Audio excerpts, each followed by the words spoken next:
Hi, my name is Nicola Jennings. I'm Director of Colnaghi Foundation. Welcome to Colnaghi Foundation Lates, talks with interesting people about new art exhibitions, publications and events in the UK and around the world. My name is Jeremy Howard, Head of Academic Projects at the Colnaghi Foundation, and my guest today is James Rothwell, Senior Curator of Decorative Arts at the National Trust. Today we're going to be discussing the so-called Beauty Room at Petworth, which is currently undergoing an ambitious and exciting programme of restoration. James, first of all, can you tell us why this room is known as the Beauty Room? Is this to do with the portraits of the ladies in the upper tier of the picture hang, which look rather strangely proportioned? Yes, indeed, Jeremy, it is to do with those portraits, which were painted, probably, well, most of them at least, in the late 1690s for the Duke and Duchess of Somerset, and followed in a long tradition, which we'll probably talk about later, of portrait series of women. They haven't actually always been known as beauties. That's a term that came to be referred to them in the mid-18th century, but they're important women of the courts of William III and Queen Anne, and were gathered together in this dramatic way, and indeed represent the only surviving set of beauties still to be in the room for which they were intended. Oh, that's very interesting. Now, they seem to be rather sort of strangely truncated, and then underneath we've got, is it a bust of the Duke of Wellington and some battle pictures? What's going on there? It's a bit incongruous, isn't it? Yes, indeed. What happened was that the third Earl of Egremont, who inherited Petworth in the late 18th century and lived until the 1830s, was responsible for acquiring a huge quantity of additional art, both paintings and sculpture, and he ran out of space. When he wished to show a representation of the defeat of Napoleon, this is not a shrine to Napoleon, it's of his defeat, with a portrait of him by Thomas Phillips, and paintings of the battles of Victoria and Waterloo, at which his illegitimate son served, fronted in triumph by the Duke of Wellington in a bust by Sir Francis Chantry. He concluded that this was the best place to display them, and therefore a number of the paintings were actually truncated, and the battle scenes with Napoleon and Wellington were placed in front, actually as part of a wider scheme that continued into other spaces. Didn't he say something about, I don't care about their legs and their petticoats, so cut them off, please, or something like that? He did indeed. Sir Francis Chantry was asked to recommend the best place to hang this assemblage of pictures, and obviously the bust, and he said the light would be best on the wall opposite the fireplace in what was by then known as the Beauty Room. But what to do about the paintings that were already in there? Should they be moved? Lord Egremont's reply was, no, I have no more room. And indeed, he did have no more room. He had 600 paintings in the house and absolutely nowhere to put them. So he said, cut off their legs and move them up the wall and give space underneath for my new arrangement of pictures. And that, indeed, is what was thought for well over 100 years to have been exactly what happened. Seeing the room as it was in the mid-1990s, is that correct? This is as it was reconstructed in the mid-1990s. The Napoleonic scheme didn't actually last that long. Even in Lord Egremont's life, he was constantly moving pictures around, and in fact, a Napoleonic scheme had first started in what's now known as the Somerset room elsewhere in the house. And in 1869-70, the pictures were dismantled. Some of them actually went up to London, and subsequently there were a number of different schemes in the room. So they had changed. When the house was being substantially put back together in its 19th century arrangement in the mid-1990s, the decision was taken, pending the restoration of the great Baroque scheme, to put the battles back in place again, and that's what you see here in this photograph of the room as it was up till 2019. And the great Baroque scheme, as you call it, that's what you want to try and reinstate, is that right? Yes, indeed. This is a hugely significant space, and indeed part of an important sequence that we'll look at a bit later on, surviving in one of the most important Baroque buildings in England, and the opportunity to be able to put this back as it was intended is of paramount importance, and will have the most remarkable aesthetic effect, as well as I hopefully will be able to show as we go through the slides. Now, we're looking one way down a sort of enfilade, although with a closed door at the end, and then in the next slide we seem to be looking the other way towards a staircase. And over the fireplace there seems to be a full-length portrait of a rather substantial lady who, if I can be rather ungallant, doesn't seem to be a great beauty. What's she doing there, and how does she relate to the other ladies? Well, she has what is even more important than beauty. She has power. She is Queen Anne. In fact, this portrait, which is by Sir Godfrey Kneller, was painted for the Duke and Duchess of Somerset of Petworth House, but was not intended for this room. It was brought in, funny enough, as part of the rearrangement by the third Earl in the 1830s. And indeed her frame, her rather magnificent frame by Norman Whittle from the mid-18th century, was actually intended for the portrait of Henry VIII that now hangs elsewhere in the house after Holbein. Right, so the crown is in fact Henry VIII's crown, not her crown, is that right? I mean, on the frame. Right. Indeed, it was intended for Henry VIII. Well, let's have a closer look at some of these lovely ladies. So here we are. Who are they all, and how do they all fit together? Can you say something about the artist and so forth? Yeah. All but one, and looking at this series taken from the portraits, the second in is actually the Duchess of Marlborough by Kneller, which was added later. All the others are by Michael Dahl, who was of Swedish extraction and came to London, twice actually, but permanently from 1689.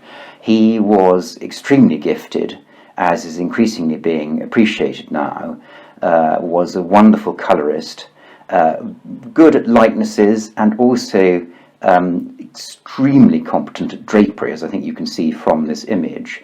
And he was asked by the Duke of Somerset, or indeed the Duke and Duchess, and that's something that we have been giving much thought to in terms of who might have commissioned these precisely, to paint pictures of influential women of the court, then indeed of William III, but also of the to a certain extent rival court of Princess Anne, the future queen. The women who were chosen were almost all related to the Somersets. 6 out of the 8 have been shown so far to have a relatively close connection by either marriage or blood, and all of them were in important positions, or indeed their husbands were in important positions. So you have, on the first one is Jane Temple, whose family were very closely allied to the Duchess of Somerset, Elizabeth Percy, and she was married to Lord Berkeley of Stratton, who was an early patron of Dahl. And then third in, you have the Duchess of Devonshire, a cousin of the Duchess of Somerset, and the Countess of Carlisle next to her, then Lady Longville, and then the Countess of Pembroke, and next, and perhaps most important of the series by Dahl, the Duchess of Ormond, who was also a first cousin of the Duchess of Somerset, and was married to the second Duke of Ormond, who was Queen Anne's influential in Queen Anne's close circle, and subsequently her Lord Lieutenant of Ireland, and then finally Lady Howe, who was another relation of the family. So they're all relations. I'm interested by what you said about the draperies, because I think it was Hogarth who said that generally speaking, portrait painters, most of the picture was actually he called them fizmongers. 9/10 of the paintings and the best part often were the work of a drapery painter. And Kneller, we know, did use drapery painters, and later on Reynolds. So you're saying that Michael Dahl actually painted his own draperies, as far as we know. Well, as far as we know, I think a lot more work really is needed to be done on Dahl. He has been really considered not of the highest rank of artists in previous ages, and I think that's partly because he had such a long and prolific career. So he came to London in 1689 and he died in London in 1743, and he was active, very active throughout that time. As to whether he continued to do all the drapery, I don't know, but I suspect at this time he did. This was his first major commission from the Duke of Somerset, and Duke and Duchess, I should say, of Somerset, everything seems to point to him having been responsible, certainly in this series, to having painted the drapery. Well, obviously he's been very overlooked, and we need to look at him a little bit more carefully. Yes, I'll just add something else on that as well. That the analysis of the two that we have had conserved has shown that he took great care in the preparation of his canvases, so there was an underlayer of a distinct colour to bring out a particular character in the individuals. So the Duchess of Ormond has a sort of pinkish underlayer which gives her a warm glow. We'll perhaps see that when we see the finished conserved pictures towards the end of this discussion, whereas the Duchess of Devonshire has a much cooler background to hers, and therefore, and that even actually in these pictures you can see here, the Duchess of Devonshire's third in, the Duchess of Ormond second from the end.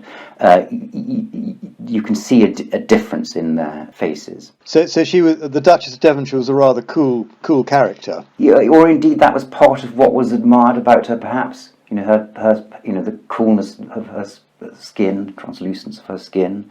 Whereas the Duchess of Ormond was more rosy. Well, they're all very beautifully painted. Let's move on.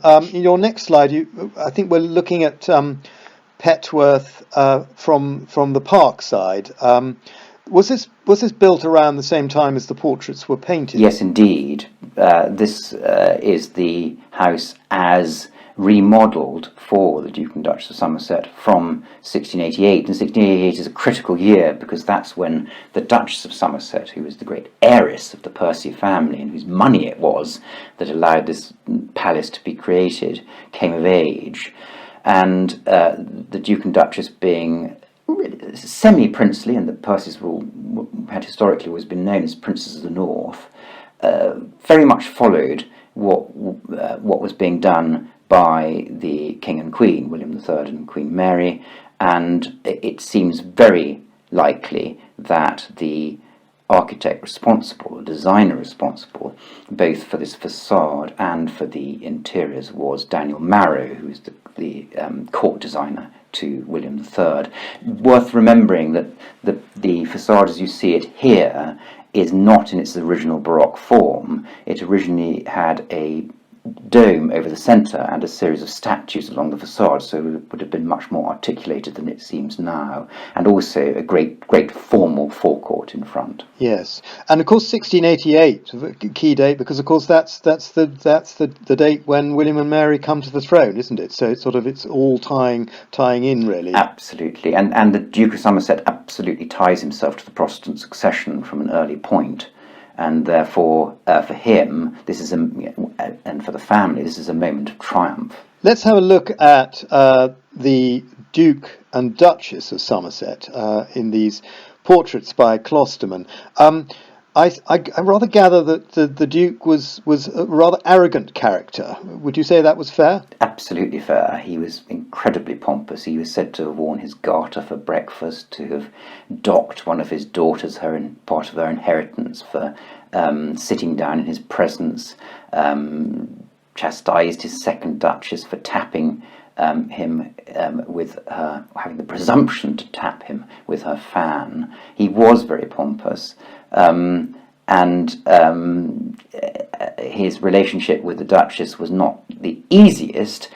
The Earl of Dartmouth said that he treated her abominably, and yet all he brought to the marriage was an empty title, in other words, absolutely no money, whereas she had a huge amount of money. I think actually, increasingly from the way she is appearing from studies that are being undertaken currently and in recent years, it was much more evenly balanced a partnership than those descriptions would suggest. She had her own money, substantially from both the pin money out of her marriage settlement, but also from her court appointments, and she was a major patron in her own right, articulated through her surviving bills, and also she held her own. It's interesting that she is considered to have been perhaps the most successful of Queen Anne's, and indeed the final of Queen Anne's grooms of the stole. So, given that she has all this money and so forth, how much of a hand did she have in the building and decoration of the house, do you think? It's always a difficult thing to untangle, because so much is put in the name of the husband in this and in many other cases.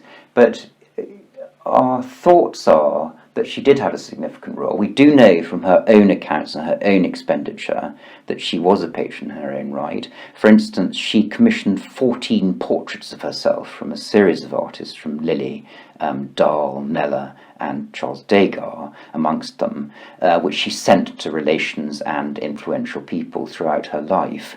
And an analysis of the painted stair at Petworth, which was undertaken after a fire in 1713 by Louis Laguerre, has recently suggested that she was responsible for the decorative scheme, and indeed that it even pokes fun at her husband, which is one of the reasons why it's thought she was responsible for it. So although the Duke's name might be on the accounts in many cases, it's very probable that it was actually the Duchess who was the commissioning individual, and I think that's corroborated in other cases as well, in other families, when the archives survive to be able to show it. So I suppose the $1 million question is, who do you think commissioned the Dahl portraits? Was it the Duke or was it the Duchess? I suspect we will never know for certain. I think they were an effective partnership, both politically and as patrons. It seems more likely that it's the Duchess, if, as is suggested by research, and this is Lydia Hamlet's research on the painted stair, she was responsible for that, then that would point towards it being probable she may well have been responsible for the decorative arrangements in the adjoining what was then dining room, now known as beauty room. And also there was a tradition, particularly an English tradition, of sets of beauties being commissioned by prominent women, those starting with the Duchess of York in the 1660s, and then Queen Mary. Now, Elizabeth Percy, Duchess of Somerset, was very close to the court of William and Mary, and everything else seems to follow what happens at court. So she collected huge quantities of blue and white china, lacquer furniture, and used all the royal cabinet makers. So it seems highly likely that she was at least heavily influential, but probably was responsible for the commission. Well, we need to know more about her, and I'm hoping very much that there might be a book coming out at some point, which will kind of put her back on the map a bit. Can we just look at your next few slides? So we see on the right an interior, and then two details of the exterior, and the room on the right that's the room next door to the beauty room. Yes, that's correct. That's the now known as the Marble Hall, known in the early 18th century as the Hall of State. Essentially, it's the equivalent of the Great Hall, and it's at the centre of the house with apartments in the European fashion, flanking on either side, and the design of it is strongly suggestive of the hand of Daniel Marrow, as is the surviving treatment of the exterior, and I've shown a detail of one of the pavilion ends, and then Marrow's design for a chimney piece almost exactly contemporary with the building of Petworth, for the Earl of Albemarle's house in the Netherlands, divorced.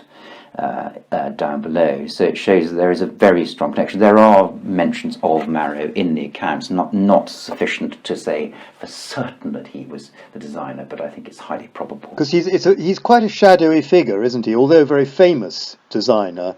I think there is one plan for the Privy Garden or something at Hampton Court, which is in his hand, and the sort of miscellaneous things. But I mean, do you think how much time did he spend over in England after the accession of William and Mary? Do you think he was here most of the time, or do you think he was in Holland, or do you think he was going back and forth? You know, I mean, gosh, as you say, at the moment he's shadowy, and he deserves a really close. There's not even, as far as I'm aware, a detailed study of him in Dutch, let alone in English. So it's very hard to get to grips with this.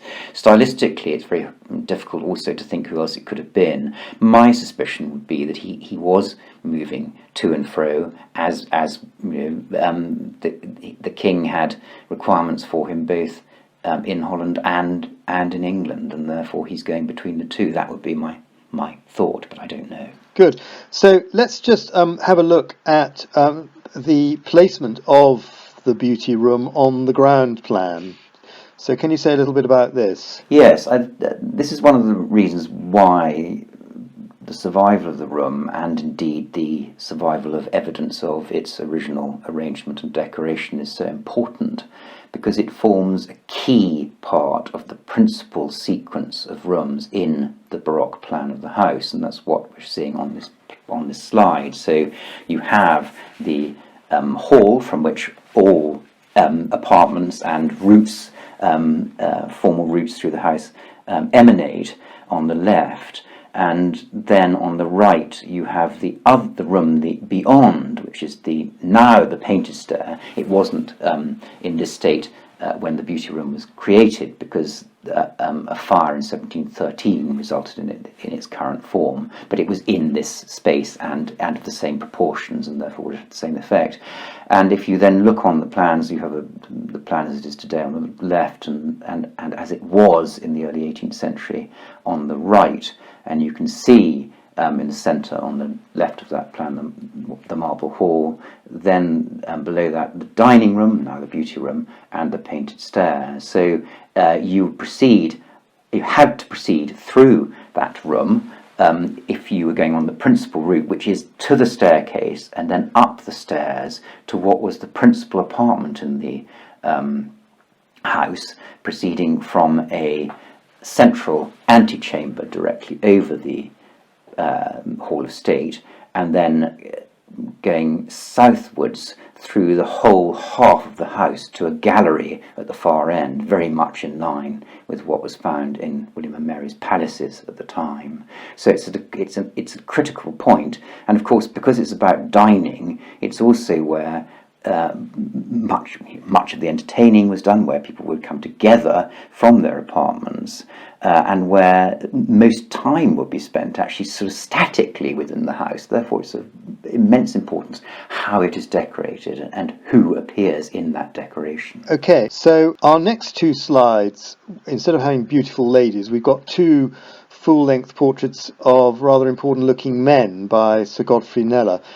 Who are they, and how do they fit into the story? Yes, this is Prince George of Denmark, Queen Anne's husband, and the Archduke Charles of Austria, who was recognised as being King of Spain by Britain and her allies after the death of the last of the senior line of the Habsburgs, Charles II of Spain, and part of the War of the Spanish Succession.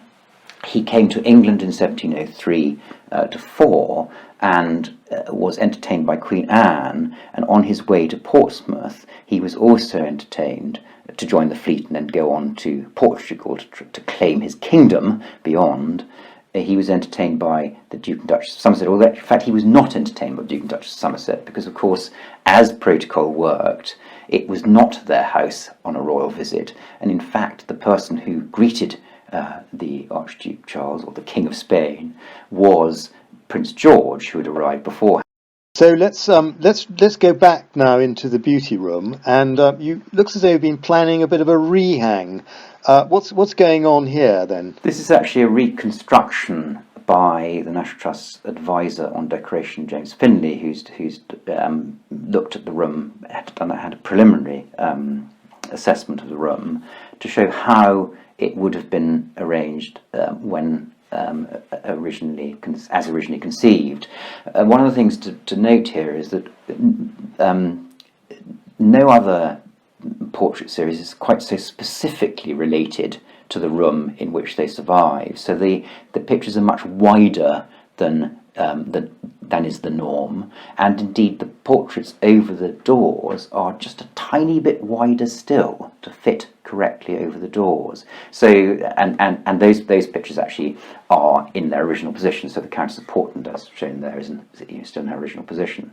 Then you get these long strips of mirror, and they would have been in 3 different sections, and we know that from descriptions in the 18th century. And obviously mirror glass was very expensive, so it's showing wealth and prestige and most fashionable taste. Then you start getting the full lengths, and we have the Duchess of Marlborough. We know the positioning of the pictures once the Duchess of Marlborough's picture has been introduced, so she was certainly in that position from 1705 or whenever the picture is introduced. And then above, some panel paintings of putti after Polidoro de Caravaggio, and I think we'll perhaps talk about those a little bit more in detail later. One over each of the full lengths of putti playing. So that's how it proceeds throughout the rest of the room. So that's just a detail to show the arrangement as was intended. So if any of the beautiful ladies decided to visit the house, they could enjoy comparing their painted images by Dahl with their reflections in the mirrors, perhaps. They could indeed, and actually it would be we must do some more work on it and see if we can identify if any of them did. Not only would the women be able to see themselves, but of course you can even see in this shot, you can see the Duchess of Ormond is in fact reflected, I think, in this picture. So no, it's not. Sorry, I beg your pardon. It's not. It's the Countess of Portland is reflected. So, and if you imagine that lower and therefore closer to the individuals in the room, and the multiplicity of reflections you get, because there are mirrors on 3 of the 4 walls. And then interspersed with that, you'll have the people who are occupying the space too. So it would have been the most extraordinary experience to be standing in that space. And that's very much what we would love to be able to recreate. And of course, iconographically, mirrors are often associated with Venus, and as of course are putti. And so presumably that there's something of that in the decision to place these paintings above of the putti. Is that correct? I think there must be, and it could also be that the original panel paintings, which were painted in 1661 for the 10th Earl of Northumberland, may have been displayed alongside his series of beauties by Van Dyck, which we'll be talking about. Okay, so let's have a look at the next slide. So this is one of these ones which are painted earlier, yes, or supplied earlier. So yes. So now to understand this, and actually something else to say, which you can see in that. Which you can't particularly see it in the previous image, but you can see here that this painting is set within a moulded frame. Essentially, that's the panel moulding, because all these paintings are set within the panelling. So that's why they're absolutely part of the structure and decoration of the room. And what you're seeing here, the central part, the lighter area with the putti, is by Simon Stone of 1661 after Polidoro de Caravaggio. And then the surround, this sort of lacquer-like arabesque work, is of the 1690s to allow these strips, these thin strips, to fit with the beauties that they're then paired with. And this is the original, one of the original panel moulding frames which survive, and the decoration is a recent one, because these pictures, when they were taken down in the 1830s, were placed in the attics and were rescued by the present Lord and Lady Egremont in the 1980s and decorated to form part of a hang in their part of the house. They still live at Petworth today. Oh, I see. So the marbling is not original at all. This is No, they were originally painted in with the pan. Interesting. Good. Now we're coming now to the early 19th century, when I believe something rather shocking happened, shown in the next slides, to the beautiful ladies of Petworth and their flying cupids. Can you talk us through what happened to the beauty room in the early 19th century during the reign of the third Earl of Egremont? Yes, I mean, as I said at the beginning, the third Earl was constantly buying pictures. Not only was he constantly buying pictures, but he was also constantly moving pictures around at Petworth. It was frenetic, and these pictures. Well, first of all, one of the key things that these images show is one of Turner's many sketches of Petworth, which is, albeit you can only just make it out, is showing the beauty room, and that rectangle, bluish rectangle, is actually the light over the double doors to the grand staircase which originally existed, and you can see that same thing in the sketch of the picture hang on the right hand side. So that's sort of key evidence for how that was arranged, and that was very much part of controlling the light into the room and the impression that one would have had. And then also on that picture hang, which is essentially recording just before the or at the time essentially of Lord Egremont's death, you see two of the what were full lengths of the Countess of Carlisle and Lady Longville have been foreshortened to 3/4 lengths, and underneath them are two battle scenes by Van der Meulen of Louis XIV's battles that are underneath and also form part of this scheme commemorating the defeat of Napoleon. So the great glory of France, from both in Louis XIV and of Napoleon, being crushed by Britain. Oh, that's very interesting, because you have that same sort of idea in the Soane Museum in the breakfast room, where there is a relief showing the Duke of Marlborough defeating the Louis XIV's general, and then that's kind of paired up with a Napoleonic image. So the idea of his history repeating itself, I suppose. Yes. And that, because so often, and interestingly, very often, that this scheme at Petworth is described, I think it even might be in the current guidebook, as being a shrine to Napoleon. Well, it's not a shrine to Napoleon, it's a shrine to the defeat of Napoleon, whereas obviously some Whig houses, including Uphock, not far away, did greatly revere Napoleon and set him up as a great hero. That is not what is happening here. Now, just looking at this rather lovely little, very sketchy watercolour by Turner, it's called Waiting for Dinner. So does that imply that they're not actually having dinner in that room, but they're waiting to go somewhere else to have dinner, or... Yes, that's absolutely right, and it's another part of the sort of the evolution of the house.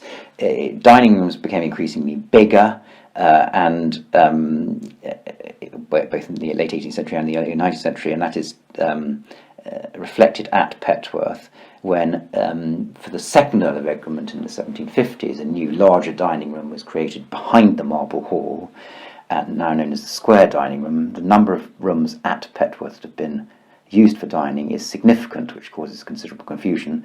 The third Earl continued to use the Square Dining Room, but he also created the carved room out of a previous apartment. Yeah, the Grinling Gibbons one, yes. That's right, yeah, exactly, yeah. with the carvings by Grinling Gibbons and later additions too. And that was his principal dining room. So the people assembled here would have been waiting to go through either to the Square Dining Room or to the carved room, we don't know which. So they're having a gin and tonic, or you probably wouldn't have been a gin and tonic, but a glass of wine or something before going into dinner. I don't know, it's interesting, I'm not sure. Did at that time, would they have had a drink when they were waiting to go for dinner, or would they have just waited? That's not something I know the answer to. And presumably the chap in the middle with the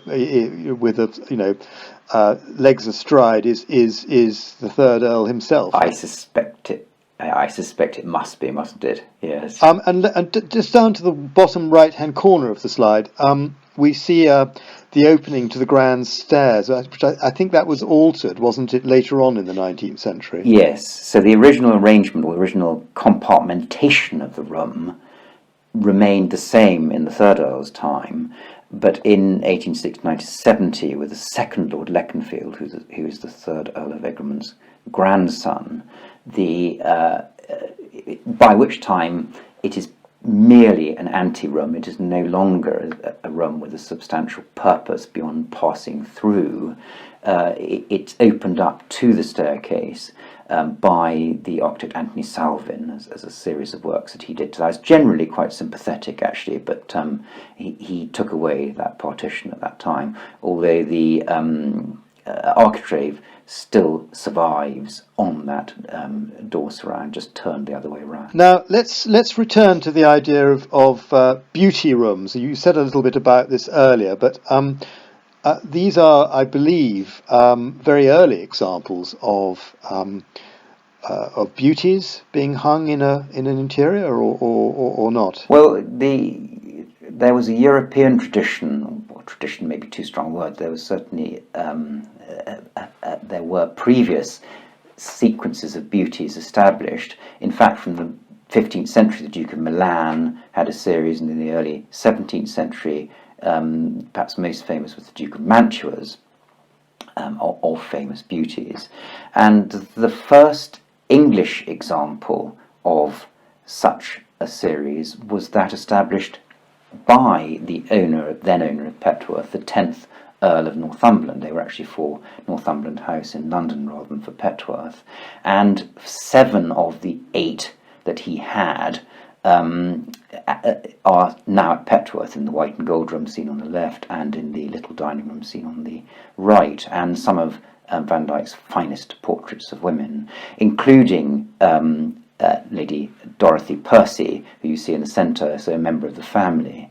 Now, what is interesting, though, is that yes, they became a group, but they weren't painted as a group, and that is key, really, with the 2 series, Queen Mary's and the Petworth series, which were, and in a way, the Petworth series is the most consistent in being developed as a group and planned to be seen as a group. So this is a mid-18th century installation of portraits which were not originally site-specific in terms of their original placement. It is. I was actually only yesterday looking at a 19th century diagram showing the hang in the white and gold room, and most interestingly, there are thin paintings hung. I think, I can't remember whether below or above these Van Dyck, so it would be interesting to know what those were.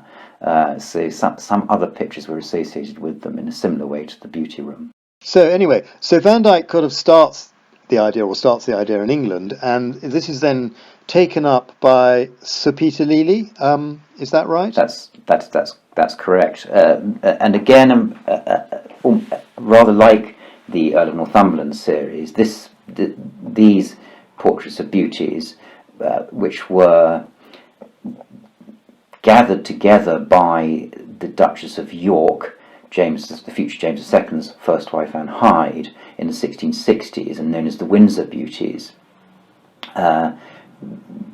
were known at the time. Pepys comments on them as a series of fine ladies of the court. Interestingly, much analysis has been done of these. Catherine MacLeod's done a lot of work on them, and they weren't actually all known for being beauties at the time. So the concept of beauty, what was behind these pictures, it's not just about beauty, it's also about power and importance.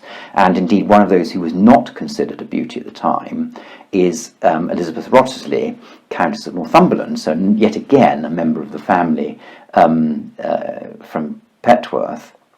who's seen on the right in this image, but is there because she's an extremely important person married to one of the richest men in the kingdom. And the rather gorgeous one on the left of the Duchess of Richmond, you wouldn't mess with her because she's got a bow in her hand. Presumably she's supposed to be Diana or something. Is that? I think she must be intended to be Diana. Yes, it is. That is absolutely superb, that painting, isn't it?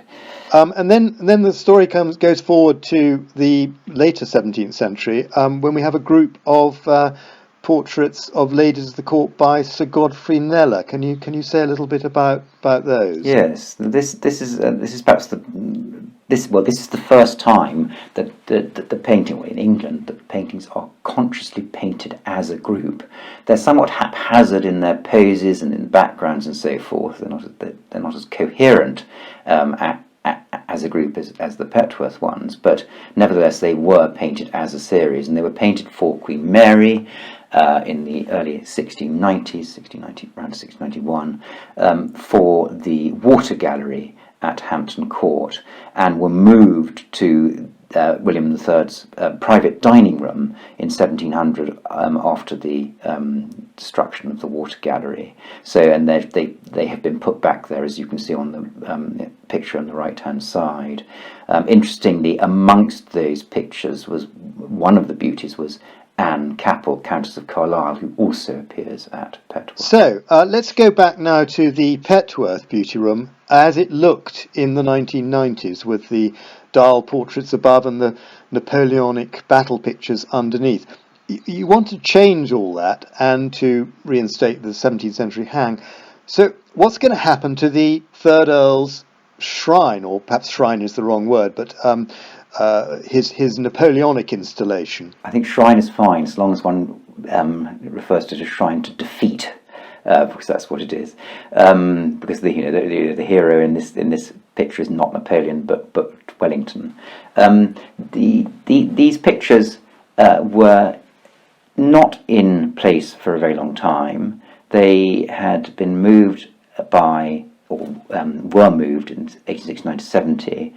The third Earl was constantly moving his pictures, so the idea of a static hang to him, he would not have been precious about the idea of things moving around. He liked how pictures related to each other and what they told, and indeed what we have now is merely a truncated edition of his scheme, because he hung a vast equestrian portrait of the Prince Regent with one of the Earl's illegitimate sons, Colonel Charles Wyndham, on the grand stairs over the doorway to the principal apartment on the first floor, and partly obscuring Laguerre's decorative scheme. There's absolutely no way that could go back there. It did actually temporarily for an exhibition, but it would not make sense to put it back. It's been in store actually since the mid-1990s. And also there is a painting of the visit of the Allied sovereigns to Petworth in 1814, at which point the beauty room would have been in its original form. So it's a wider group of paintings, and we have the advantage of another staircase, which is in fact where the public enters and where visitors entered even in the 18th century, known in the 18th century as the picture stair, but now almost devoid of paintings because of subsequent hangs in different parts of the house. So our initial desire would be to put the paintings together to create a complete scheme in that painted stair. And it's worth pointing. So can I just point out also, actually, at this point, that of course this is all dependent upon us obtaining listed building consent. We've gone through the Trust's internal procedures in terms of approval of the principle of the restoration of the room, and we have had initial discussions with Historic England, which have been very positive, but we won't proceed with any more physical work until we have progressed the listed building consent. The only reason the only reason we did proceed with the first two of the beauties was that they were requested for the TATE exhibition and would only be included if they were at full length, so we had to take the decision very quickly whether to put those back to full length. But everything we do will be reversible. So let's go on with that, because of course the question I was going to ask is what happens about the ladies' legs, which were so cruelly cut off in the early 19th century, or perhaps they weren't. Well, indeed, they were and they weren't in a strange way. And then, yes, the slide that we're now looking at, you can see two conservators who were doing the assessment of them in early 2019, when we were considering whether we could actually put the two pictures back to full length for the Tate exhibition. And what was found actually in the 1990s was that though Lord Egremont had said cut off their skirts, what was found in the 1990s was that yes, they had been cut, but perhaps because the Earl had such a reputation for changing his mind, moving things around, his workmen prudently decided not to throw the canvas away.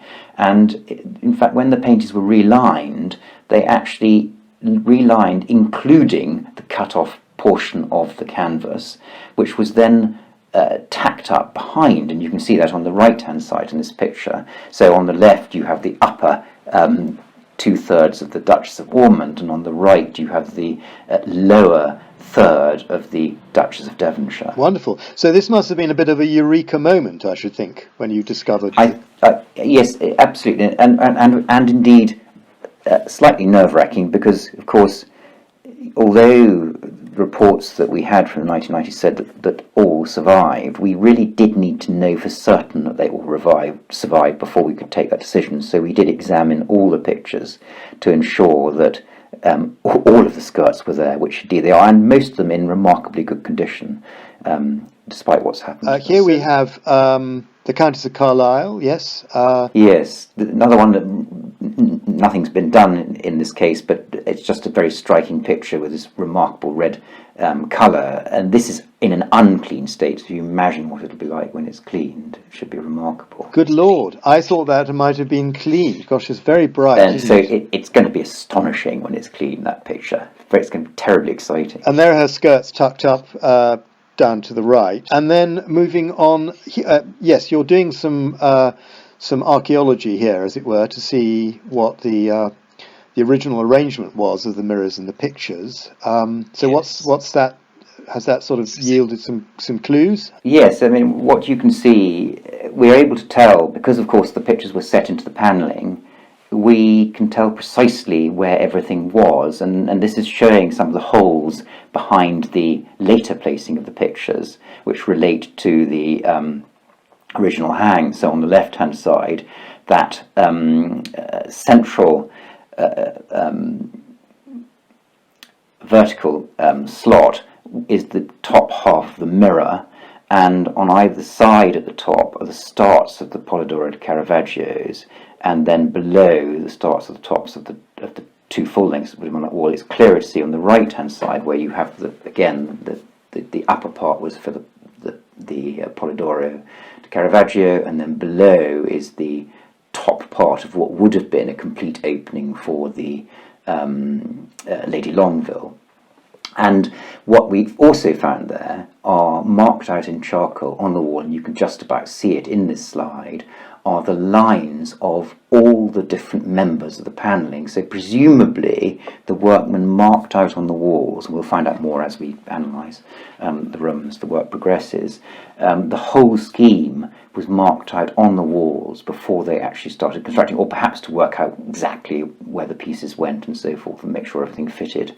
But the evidence of the construction of the room is there as well. How fascinating. And you've also been having to think about frames, obviously, because I imagine you're going to have to reframe the pictures when you restore them to their full lengths. Yes, I mean, in terms of the frames, what we would plan to do, the frames for Polidori survive, the frames for the Beauties survive, but they've been cut down, so we would splice in the additional lengths to allow them to be at their correct size, therefore you preserving everything that survives there. But James Finlay, again, our advisor on decoration, has analysed the mouldings surviving in the room. All of the relevant mouldings do survive, and they're all the same moulding at different scales to work proportionately in the room. So those on the Polidoros are slightly smaller than those for the Beauties, and then the dado is slightly different size, and the mirror frames are slightly different size, and so forth. So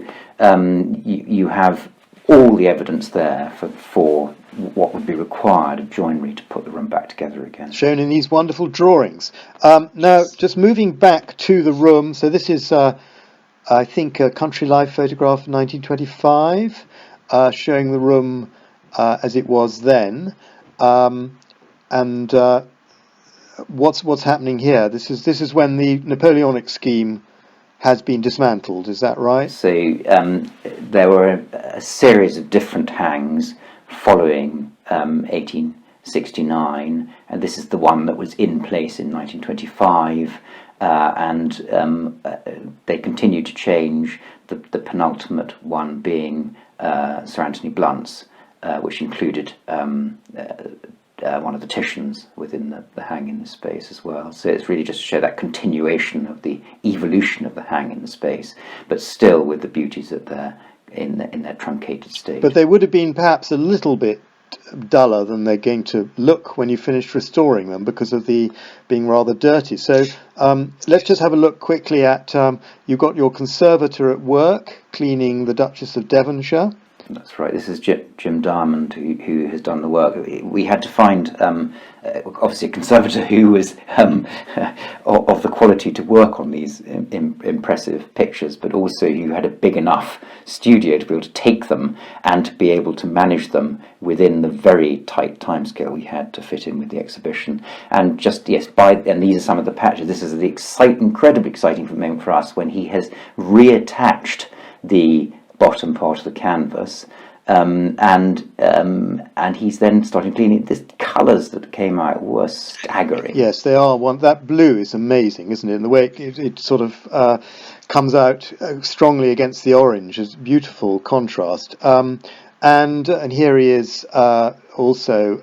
This is the Duchess of Ormond and the Duchess of Devonshire. Left, yes, that's right. So it's Duchess of Ormond, with nothing having been done to her, and the Duchess of Devonshire with the work starting on her. And then here we have the finished, some of them finished anyway, in situ in Tate Britain, yes? Yes, we have two. I mean, you see the two from the Hampton Court Beauties on the right, and then, but in a way, the primary pictures in this room, in the exhibition, the wonderful exhibition, which sadly has been curtailed by the virus outbreak, were the two pictures of the Duchesses of Ormond and Devonshire. And you see here the Duchess of Devonshire in her restored state, and how magnificent, particularly, and I was so interested by your comment or Hogarth's comment on the importance of drapery in pictures, and indeed, my goodness, you see that in this picture. And you also see her cool demeanour as well in this, I think, and the superb painting of the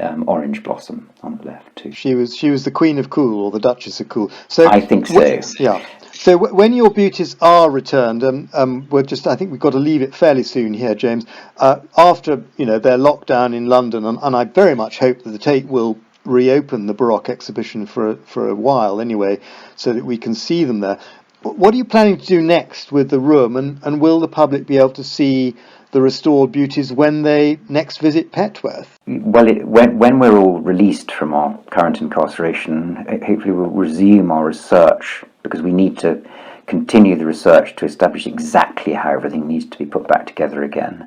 The Duchess of Ormond, in fact, again, dependent upon what happens, is supposed to be going from Tate Britain, or she was going to come briefly back to Petworth, and then she was progressing in state to Dublin Castle, where she presided as vicereine in the early 18th century for an exhibition on the vicereines of Ireland.